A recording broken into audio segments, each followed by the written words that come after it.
True confessions of paranormal investigators. The terrifying truth they can't forget. हमें लगा कि हम भूतों का शिकार कर रहे हैं, लेकिन उस रात के अंत तक हमें एहसास हुआ कि इससे कहीं ज्यादा भयानक चीज हमारा शिकार कर रही थी। पैरानॉर्मल इन्वेस्टिगेटर अज्ञात के लिए जीते हैं, लेकिन कभी कभी अज्ञात वापस घूरता है। क्या होगा अगर मैंने आपको बताया कि हर प्रेतबाधित घटना को समझाया नहीं जा सकता और हर जांचकर्ता अपरिवर्तित नहीं होता? यह एक पैरानॉर्मल टीम का सच्चा कबूलनामा है, और वह रात जिसके बारे में वे फिर कभी बात नहीं करेंगे। यह किसी अन्य मामले की तरह शुरू हुआ। एक जोड़े ने हमें फोन किया था जो अपने घर में हो रही चीजों से डरते थे। दीवारों में फुसफुसाहट, रात में कदमों की आहट, देखे जाने का एहसास। उन्होंने कहा कि यह सिर्फ एक प्रेतबाधित घटना नहीं थी, ये निजी लग रहा था। जब हम पहुंचे तो घर सामान्य लग रहा था, जब तक कि हमने अंदर कदम नहीं रखा। हवा मोटी थी, भारी, जैसे आप अपनी छाती पर कुछ दबा हुआ महसूस कर सकते हैं। और फिर हमने इसे देखा। दीवारों पर हाथों के निशान, लेकिन सिर्फ कोई भी हाथों के निशान नहीं, वे छोटे बच्चे के आकार के और उल्टे थे।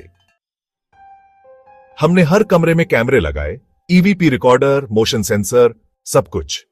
पहले तो यह शांत था, कुछ नहीं, और फिर ठीक 2:47 पर यह शुरू हुआ। गेस्ट बेडरूम में दरवाजा जोर से बंद हो गया। हम इसे देखने के लिए दौड़े, वहां कोई नहीं था। लेकिन जैसे ही हम कमरे में खड़े थे, हमने हंसने की आवाज सुनी, धीमी, चंचल, और यह कोठरी से आ रही थी।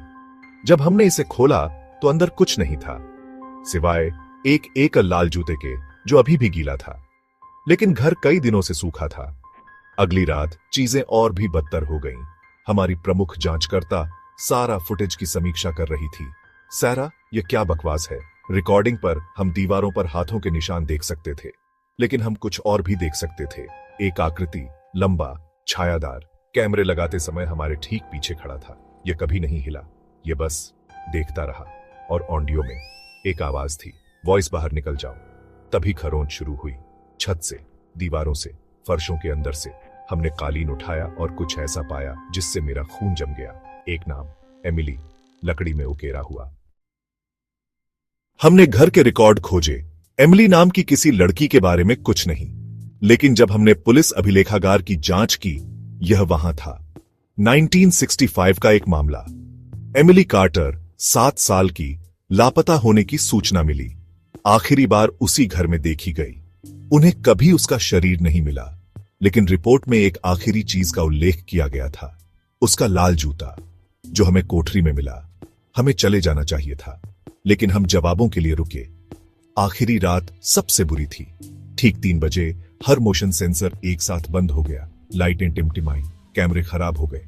और फिर हमने उसे देखा, गलियारे के अंत में खड़ी, एक सफेद पोशाक में एक छोटी लड़की, भीगी हुई, एक लाल जूता पकड़े हुए। वह नहीं हिली, लेकिन जब हमने पलक झपकाई तो वह करीब थी, और करीब। हम भागे, लेकिन जैसे ही हम दरवाजे पर पहुंचे, वह जोर से बंद हो गया। मुझे आखिरी चीज जो याद है वह एक आवाज सुनना है, एक फुसफुसाहट ठीक मेरे कान के पास, तुमने मेरी मदद क्यों नहीं की? हम उस रात चले गए, लेकिन अब भी हम आवाज सुनना बंद नहीं कर सकते। अपराध बोध बना रहता है, डर बना रहता है, और जब आप अपना जीवन भूतों का शिकार करने में बिताते हैं, आखिरकार वे आपको ढूंढ लेते हैं, और वे कभी जाने नहीं देते। क्या आप भूतों में विश्वास करते हैं या कुछ और भी बुरा? यह पैरानॉर्मल जांचकर्ताओं के कई कबूलनामों में से सिर्फ एक था, जिन्होंने वह देखा है जिससे हम बाकी लोग डरते हैं। अगर आप और भी डरावनी सच्ची कहानियां चाहते हैं, ऐसी कहानियां जो आपको रात में जगाए रखें, सब्सक्राइब करें और घंटी दबाएं, क्योंकि कुछ कहानियां कभी खत्म नहीं होती।